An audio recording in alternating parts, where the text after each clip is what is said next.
Anyone who has spent time on St. John should be familiar with our tiny little native tree frogs, of which there are several different species. You're rarely going to see them, but come nighttime, you will hear them because they start up a symphony of love songs, which are sung by the males, made to attract the females. Our native tree frog sounds like this. But some years ago, another frog came to St. John, and that one we call the Cuban tree frog. And it's considered an invasive species because it shares the environment of our little native frogs and eats them.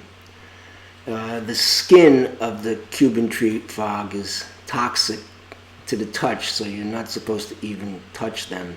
But worst of all is its grating, shrill screech, which sounds something like a rusty gate being opened that needs plenty of oiling. It sounds like this.